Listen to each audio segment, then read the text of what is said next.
benefits of doing cup of tea when we do it is that I go in totally and utterly blind. So it works if there's something like, which 3 players would you like from clubs that are not in the top 6? Gio knows the questions, I don't know the questions, and what I do is I give an instant reaction, and hopefully it's half entertaining, hopefully it's half true, but I don't have a lot of time to think about it. But you know what? If I pick a left back from Crystal Palace and not the best one who might be at Southampton, does it really matter? No, not at all. Unfortunately, I got something wrong the other day when we did a cup of tea, and I'm a bit annoyed about it. But a couple of people phoned me up as well, a couple of messages, and I just really wanted to clear something up. And it's about this whole socio thing, and in particular, with Isla. Now, as I say, when you're doing cup of tea, if it's a light-hearted subject, it doesn't matter. I try not to get involved in all this stuff, all the political stuff about West Ham and all the rest of it. That's why you don't hear me going on about all the supporters groups and that sort of thing. Number one, it bores me. Number two, I just find it difficult to talk about things that are highly politicised in the West Ham world. I'm more interested in who's coming in as centre forward, who's playing, who the manager wants to pick, what the transfers will be. And when you deal with something a little bit more important, I think it's important to do your research, and I hadn't done my research. And the other night we did a cup of tea and we talked about that socio thing, and unfortunately I criticised, I made a criticism there, and I sort of stick by it, but I got something wrong, and I basically was hypocritical. Let me give it a bit of context because I'm rambling. What had happened was, Socio, you'll know, they've made this app, or they're making this app, and they've got a lot of bad press because they're selling tokens, and you buy tokens and you're going to be able to vote on things like Player of the Year and maybe what fixtures we might have up and coming in pre-season friendlies. So the big drama is about them monetising and just extracting more and more money from fans, which I wholeheartedly, I don't like. Nobody likes that.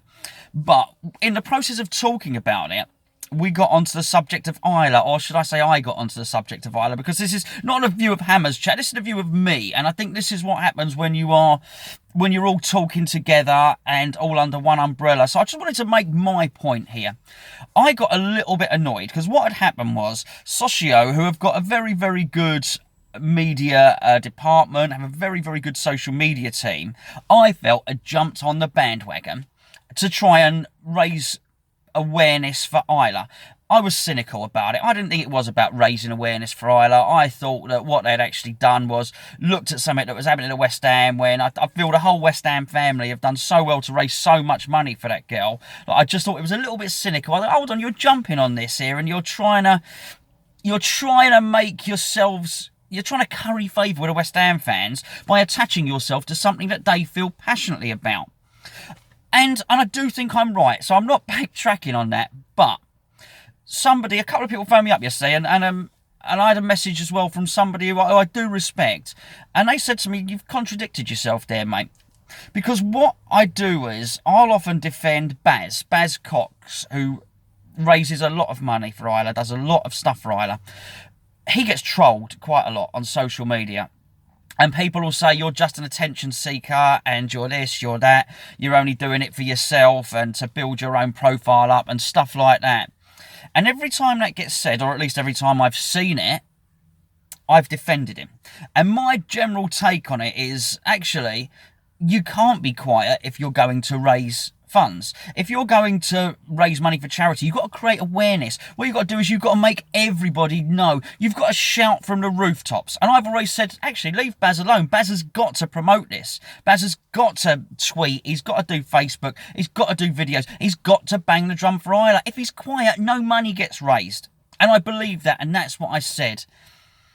And I just feel it's slightly contradictory and a little bit arrogant of me to start dictating what Socio can and can't do in fundraising. Because, without being funny, there's a little girl there that needs money, and the treatment's not finished as I understand it. So I just wanted to make myself clear on that. So for that, I do apologise. I do still think it was crass. I'm not convinced that they did it for the right reasons, but I just think for myself, it's been annoying me since it was mentioned to me basically yesterday, and I thought, actually, that was wrong. Who am I to say who should and shouldn't raise funds for Isla? It was wrong, and I want to apologise, because I don't know, and I've not had any contact with Isla or her family, but I would. Well, I'm sure they've got better things to do than watch Hammers Chat videos, because they've got their lovely daughter to look after. But I would have hated them to have watched the video and thought, hold on a second, actually we could really do with that extra money that they might raise. And that's my final thought on it. Do I still think it was a bit of a crass ploy? Yes, I do. Do I still think that the monetisation of fans is bad? Yes, I do. I certainly do. But as I say, this is what happens when you are asked questions and it's a heavy subject. It's so much easier. So I'm going to watch myself in future, and I think I'm going to certainly stay clear of certain subjects. I mean, this whole socio thing is getting absolutely crazy. I said last night, I said when we did our cup of tea, they're going to hate this. They are a brand. And brands are scared stiff of negative publicity.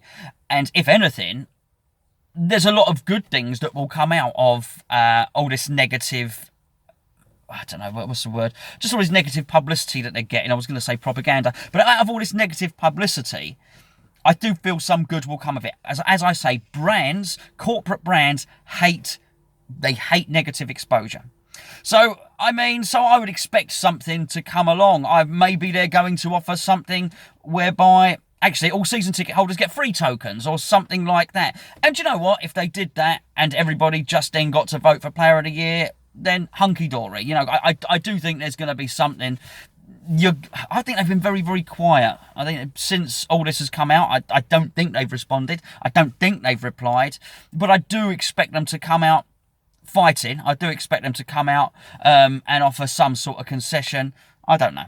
Who knows? It's a strange thing. What I do think we need to do, though, as West Ham fans, is if it does turn out that it's taken over the Player of the Year award or something like that, then maybe us as fan channels, us as websites, maybe we do it. Maybe we take it over. Maybe we do the Hammer of the Year. I remember watching Nicky's video, and it made the great point that the Hammer of the Year used to be in the supporters club. The player used to have to go to the supporters club and collect their award. And whilst I'm not saying somebody needs to come and sit in my van and collect a trophy from me, in fact, I don't want to have anything to do with organising it. I hate all this political stuff. Somebody with a drive needs to organise somebody. I just wonder if there's one way, there's one bit of software, and actually on Hammers Chat, on West Ham Fan TV, on Claret and Hugh, on Knees Up Mother Brown, on everything, actually all the fans get to vote together for their Hammer of the Year, and we take it completely away from there. We give it back to the supporters. Let's give Hammer of the Year, I think, back to the supporters, and whatever. We'll buy a trophy. It don't have to be. We buy a flaming trophy for 10 quid. They don't know all these players are millionaires anyway, but they will, you know, we get them a little trophy and we make sure it's awarded to them. At least we send it to them. Are we going to be allowed to give it to them ourselves? I don't know. As I say, I don't want to be the guy driving this. Somebody else is probably better placed to do it.